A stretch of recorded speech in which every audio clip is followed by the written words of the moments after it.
पहले तो मैं खुश भी हुआ, हैरान भी हुआ कि जमात इस्लामी कराची ने अपनी कॉन्फ्रेंस में सकाफ़त यानी आर्ट और कल्चर को जगह दी है और वो आर्ट और कल्चर को कोई गैर इस्लामी चीज़ नहीं समझती।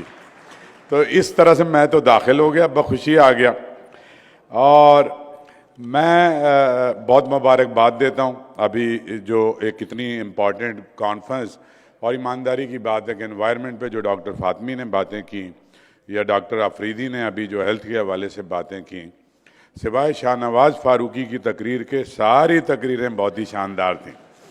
अगर वो यहाँ हैं तो मुझे बड़ी खुशी होगी।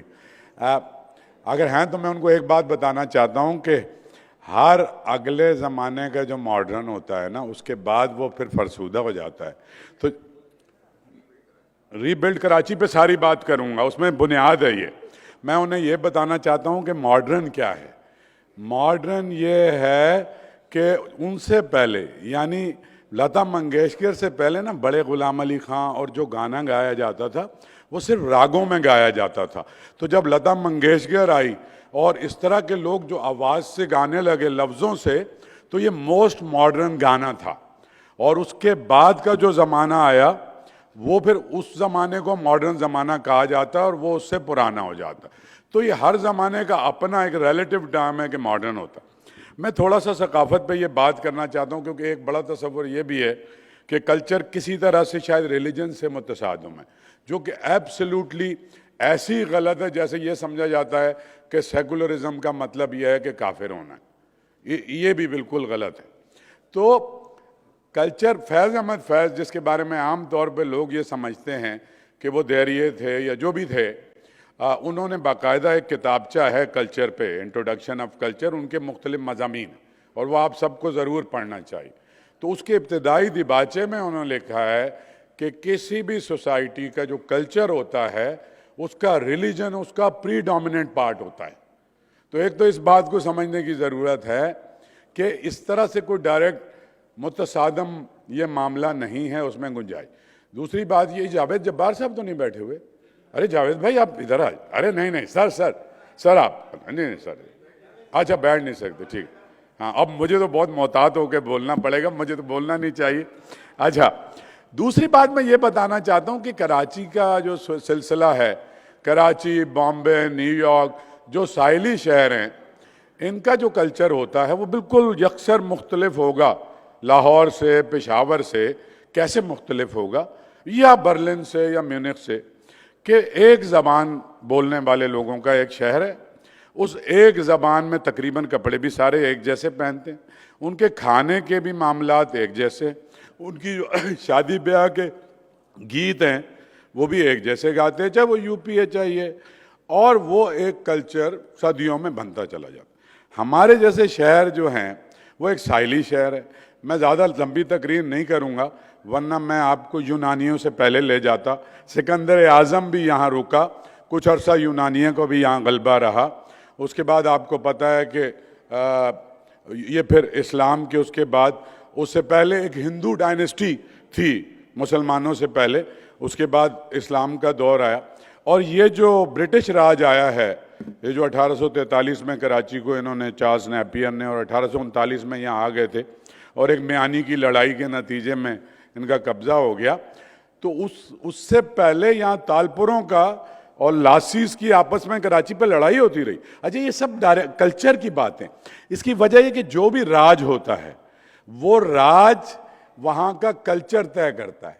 हर समाज में जो बादशाह होता है उसका कल्चर प्रिवील करता है।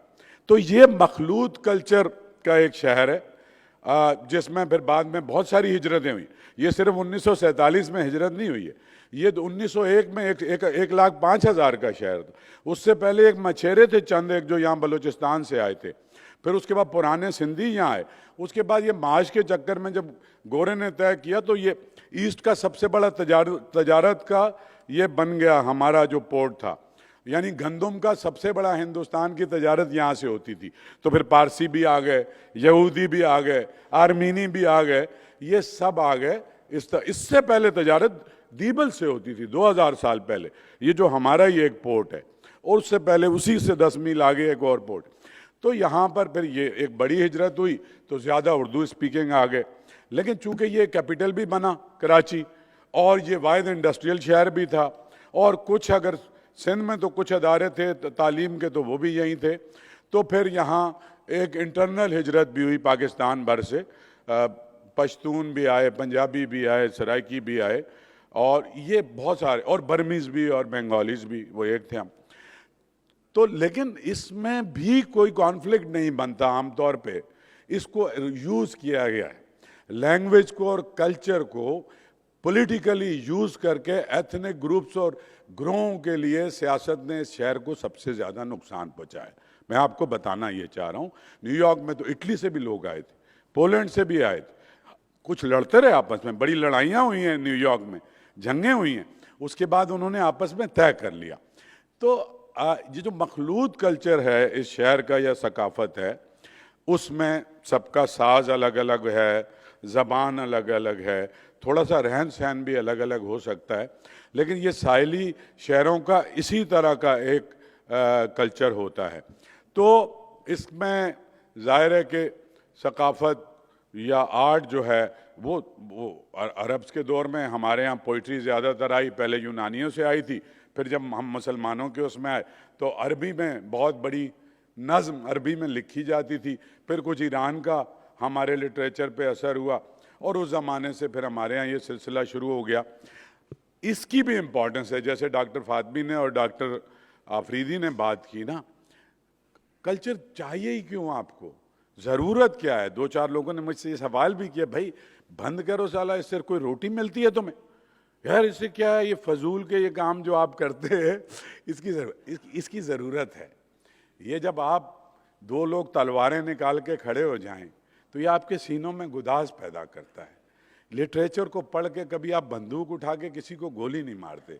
अभी उन्होंने कुर्रतुल ऐन हैदर की मिसाल दी थी कि उन्होंने ये कहा, तो उस ज़रा सा उनको और पता होता ना तो वो ये भी बताते कि उनका जो आखिरी नावल था गर्दिश रंगे चमन, वो तो एक मॉडर्न पीर साहब के लिए ही था जिनकी वो बाकायदा मुरीद थी और उनके पड़ोस में वो रहते थे, तो उन्हें ये भी मालूम होता। और दूसरी बात ये कि चूँकि ये ड्रामा और ये सारी चीज़ें भी लिटरेचर का, तो अगर ये पस्ती आई है तो अच्छा, अच्छी बात तो ये है कि शाहनवाज फारूकी साहब ने कम से कम हसीना मोइन और कुर्रतुल ऐन हैदर और इनके ड्रामे और इनके काम को तो पसंद कर लिया।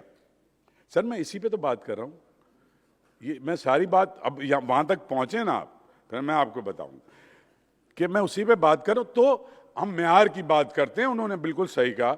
तो म्यार हमारा खाली इसमें नहीं गिरा है, ड्रामे में, म्यार हमारा खाली थिएटर में नहीं गिरा है, म्यार हमारा एज ए सोसाइटी, ये हम सारे के सारे जो पस्ती की जानिब गए उसमें गिरा। और उसके मल्टीपल रीज़न है, उसका कमर्शलाइजेशन, कैपिटलिज्म मतलब इन्फ्लक्स ऑफ मनी, और जो हमारी देखिए सोसाइटी है क्या, उसकी कोई अक़दार और कोई वैल्यूज़ है ना, जो समाज और रिलीजन एक बुनियादी तौर पे उसको एक स्ट्रक्चर भी प्रोवाइड करता है। भाई तुम ये नहीं कर सकते, ये तुम्हारी बहन है, ये तुम्हारी पुप्पी है, ये तुम्हारा पड़ोसी है, ये तुम्हारा मोहल्लेदार है, तुम्हें इससे ये सलूक करना चाहिए, तुम्हारे दोस्त की सास है उनके साथ तुम्हें ये करना चाहिए। और वो आहिस्ता आहिस्ता आहिस्ता आहिस्ता नस्ल दर नस्ल हमारे जहन में बैठ जाता, हम पैदा होते हैं, हमारी तरबियत होती है, तो एक कुंबा बनता जाता। तो अब की क्या है, ये अनारकी है। अब ये वैल्यू जो है ना ज़र हो गया है, यानी वैल्यू जो जिसको आप कहते थे कि जी हमारी मशरकी अक़दार हैं या मगरबी अक़दार हैं, जो वैल्यूज़ हैं उसकी जगह ज़र ने ले लिए। और ज़र इल्म बायस इज़्ज़त नहीं रहा। बुनियादी जो तब्दीली इस सोसाइटी में आई है कि इससे पहले क्या होता था कि इल्म बायस इज़्ज़त होता था, जैसे तकवा इल्म, अब जो है ज़र बायस इज़्ज़त हो गया। एक ज़माने में इसी शहर में, मुझे याद है मैं छोटा था जावेद भाई, तो कस्टम में नौकरी करने वालों को, पुलिस में नौकरी करने वालों को, इनकम टैक्स में नौकरी करने वालों को लोग अपनी बच्चियों के रिश्ते नहीं देते थे, और उनको ये शुबा होता था कि ये अपने रिस्क में कहीं रिस्क के हराम मेरी बच्ची को नहीं खिलाएगा। अब सबसे पहले जो रिश्ते आते हैं ना और जो कबूल होते हैं, या तो वो कोई बड़ा बिजनेसमैन है या सो हमारी ओवरऑल वैल्यूज़ तब्दील हो गई हैं। और दूसरी बात यह है कि हमारा विजन जो है ना, एक और बहुत इम्पॉर्टेंट बात वो ये है कि हमारे पावर कॉरिडोर्स के अंदर हमारी जो इंटेलेक्चुअल अशराफिया है उसका गुजर बंद हो गया है।